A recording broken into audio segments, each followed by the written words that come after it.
Assalamualaikum sahabat Film Naton, apa kabar semuanya? Sehat bukan? Untuk kesempatan kali ini, Film Naton kembali akan berbagi alur Donghua kesayangan kita, Battletroop Beheaven, di mana Xiaoyan dan aliansinya mulai melakukan serangan balas dendam ke sekte Mystic Cloud. Namun, sebelum kita berbagi alur ceritanya, intro dulu.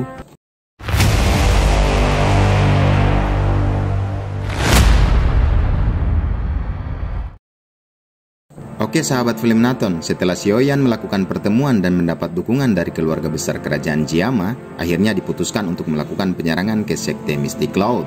Namun, saat mendapat informasi jika Yun, salah satu pujaan hati Xiaoyan, akan melakukan pernikahan dengan Guhe, salah satu alkemis terkenal di wilayah kerajaan Jiama, Xiaoyan memutuskan untuk segera melakukan penyerangan di saat momen pernikahan tersebut.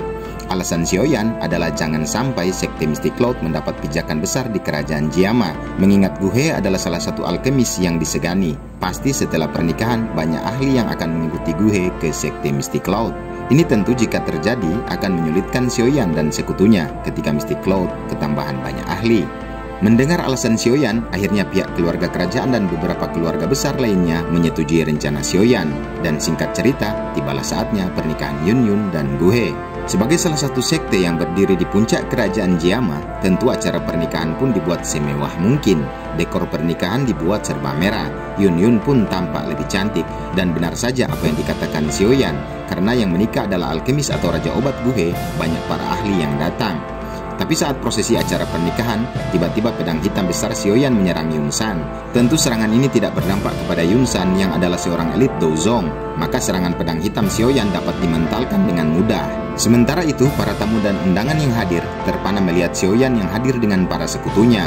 Formasi ini tentu dapat meruntuhkan satu negara.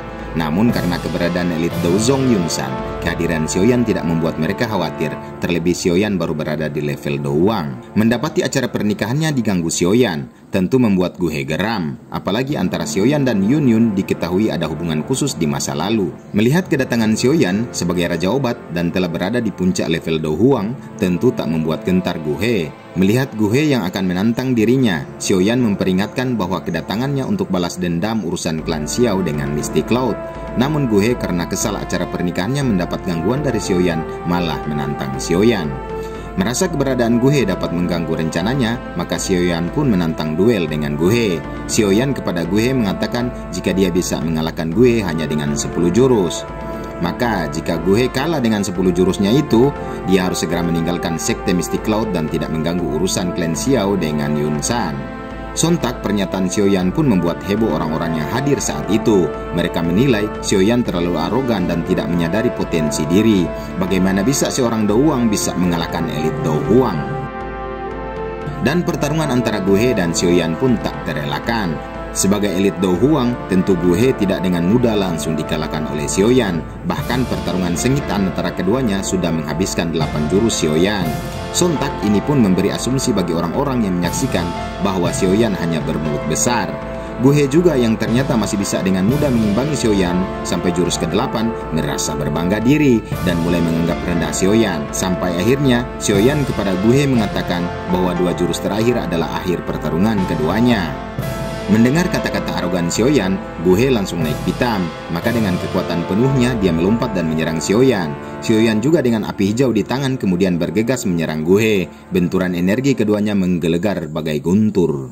Di tengah ledakan energi yang sangat besar, tiba-tiba Guhe jatuh dan memuntahkan darah. Kondisi ini juga menggambarkan siapa pemenang dari pertarungan sengit antara Xiaoyan dan Guhe. Sebagai seorang yang bermartabat, Guhe pun akhirnya meninggalkan sekte Mystic Cloud dan tidak akan mencampuri urusan antara Xiaoyan dan sekte Mystic Cloud. Begitu melihat Guhe meninggalkan Mystic Cloud, para ahli yang datang karena prestis Guhe juga turut meninggalkan Mystic Cloud. Melihat rencananya gagal, Yunsan naik pitam. Maka dengan kata yang merendahkan, dia coba memprovokasi Xiaoyan. Sebagai seorang elit Douzong, Xiaoyan bahkan hanya seperti semut di hadapannya. Dan Yunsan juga menambahkan, 3 tahun yang lalu Xiaoyan berhasil lolos. Kali ini Mystic Cloud akan menjadi tempat pemakamannya. Maka oleh kedua belah pihak terjadilah pertempuran yang luar biasa. Xiaoyan langsung bergegas menyerang Yun San. Sementara para ahli Do Huang yakni Hai Bodong, Fama, dan para ahli dari Misty Cloud menjauh dari pertarungan Xiaoyan dan Yun San. Mereka takut akan terkena imbas pertarungan keduanya. Xiaoyan pun dengan segala kemampuan dan bantuan dari Avivalim Heart Clan yang berhasil dia murnikan mencoba untuk dapat setara dengan elit Dozong. Akhirnya dia juga menggunakan jurus perubahan ketiga yang dapat meningkatkan kemampuannya dalam sekejap. Maka Xiaoyan akhirnya berhasil setara dengan puncak Do Huang. Kemampuan Xiaoyan ini tentu mengagetkan Yun San. Tapi karena Yun San adalah seorang asli elit Dozong, dia berpikir bahwa cara apapun yang dilakukan Xiaoyan pasti tidak akan bertahan lama. Pertempuran keduanya pun terus berlanjut. Di awal terlihat Xiaoyan sangat tertekan. Segala macam jurus digunakan Xiaoyan untuk menekan Yun San. Tapi karena perbedaan kekuatan, terlihat Xiaoyan seakan terdesak. Para ahli yang berdiri di samping Xiaoyan berharap bahwa pertarungan Xiaoyan dan Yun San dapat dimenangkan oleh Xiaoyan. Sebab inti dari pertarungan dan kemenangan kedua belah pihak ada pada pertarungan Xiaoyan dan Yun San. Namun karena memiliki api surgawi, Xiaoyan meski berada jauh di bawah level Yun San juga sangat sulit dikalahkan dengan mudah. Mendapat perlawanan yang sengit dari Xiaoyan, Yun San tentu ingin segera mengakhiri pertempuran itu. Maka dengan kekuatan elit Dozong, energi besar kemudian berkumpul menjadi pedang besar, siap menghantam tubuh Xiaoyan. Mendapat serangan mematikan dari Yun San, maka Xiaoyan juga mengeluarkan kartu trufnya, yakni jurus telapak pembelah gunung yang baru dia latih dari gulungan yang diberikan Sun Er. Dan dari bentrokan energi keduanya, ruang di sekitar terdistorsi. Baju Xiaoyan robek-robek, tubuhnya juga berlumuran darah. Dan hal ini tentu tidak hanya berlaku bagi Xiaoyan. Kondisi mengenaskan juga dialami Yun San. Darah juga mengalir dari tangan Yun San. Orang-orang yang menyaksikan pertarungan keduanya masih tak percaya seorang elit Dozong berhasil dilukai oleh Xiaoyan. Ini baru pertama kali terjadi di wilayah kerajaan Jiama. Perasaan ngeri langsung menyelimuti orang-orang ketika melihat sosok Xiaoyan. Xiaoyan masih muda, tentu ketika dia berhasil mengalahkan Yun San, maka prestasinya tidak terbatas di kemudian hari. Mendapati dirinya terluka oleh Xiaoyan, segera Yun San langsung menaikkan energinya di kondisi maksimal. Dengan secepat kilat, dia langsung bergegas menghabisi Xiaoyan, dan saat dirinya akan mencapai Xiaoyan, tiba-tiba sesosok bayangan putih langsung memblokir serangannya. Orang-orang yang menyaksikan sontak kaget bukan kepalang, sebab di samping Xiaoyan telah berdiri sosok orang tua dengan tubuh spiritual.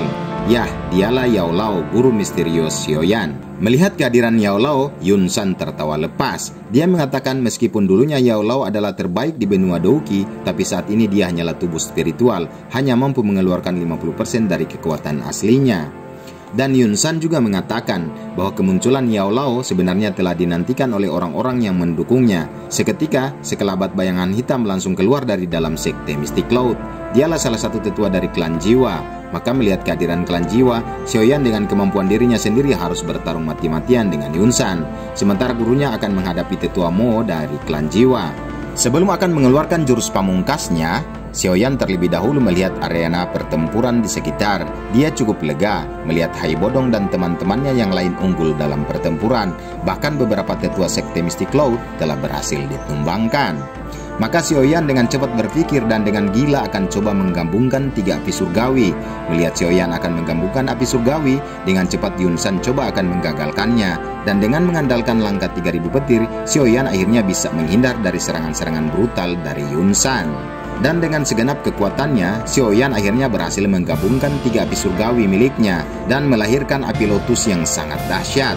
Api lotus ini tidak terlalu beresonansi, tapi menyimpan kekuatan yang sangat mengerikan. Melihat Xiaoyan berhasil menggabungkan 3 api surgawi, Yun San dengan segenap kekuatannya coba akan memblokir dan melenyapkan Xiaoyan.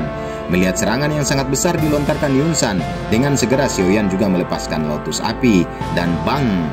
Benturan energi yang sangat mengerikan kemudian mengguncangkan Misty Cloud, bahkan kerajaan Jiama. Orang-orang yang sedang bertarung kemudian tiba-tiba berhenti akibat ledakan energi yang sangat mengerikan. Lonjakan asap tebal menghalangi penglihatan orang-orang. Mereka sedang menunggu dengan was-was siapa pemenang dari pertarungan inti tersebut. Sampai akhirnya mereka melihat sosok tubuh yang jatuh. Dan dari kejauhan, tubuh yang jatuh tersebut tiba-tiba berdiri. Orang-orang kemudian menyadari bahwa orang tersebut ternyata adalah Xiaoyan. Lantas, di manakah si Yun San? Yun San ternyata dari benturan dan terkena serangan api lotus langsung jatuh tak berdaya. Tubuhnya berlumuran darah, napas kehidupan semakin melemah. Melihat kondisi ini, Xiaoyan tak memberi kesempatan. Dengan sisa-sisa kekuatan dan bantuan pil obat, dia segera kembali memadatkan energi doukinya. Kemudian segera melompat dan dengan sisa-sisa energi apinya dikumpulkannya di tangan untuk akan dihantamkan di tubuh Yunsan.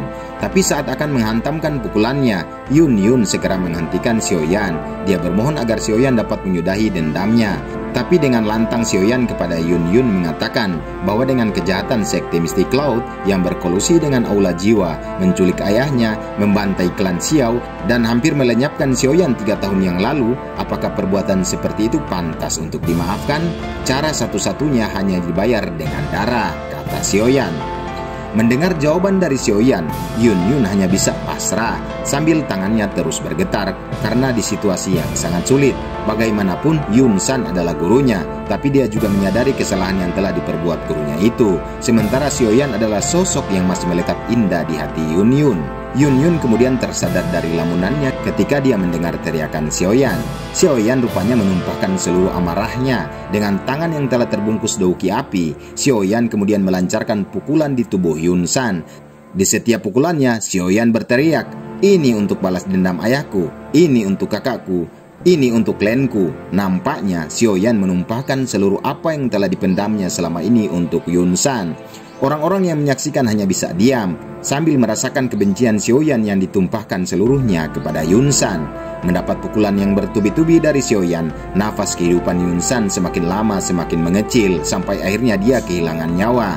Ya, sekte Misty Cloud yang paling ditakuti di kerajaan Jiama karena sosok elit Douzong Yunsan akhirnya jatuh di tangan Xiaoyan. Yunsan pun menghembuskan nafas terakhir di tangan Xiaoyan. Nah, sahabat film Naton, ingin rasanya untuk terus melanjutkan alur dan spoiler Battlethrough the Heaven. Namun tenang, ini akan kita tuntaskan di episode-episode selanjutnya. Bagi teman-teman yang belum subscribe, untuk segera menekan tombol subscribe dan tombol loncengnya agar teman-teman tidak ketinggalan update-update terbarunya. Sebab film Naton akan mengupas tuntas perjalanan Xiaoyan sampai dirinya berhasil berdiri di puncak benua Douki. Terima kasih. Wassalamualaikum warahmatullahi wabarakatuh.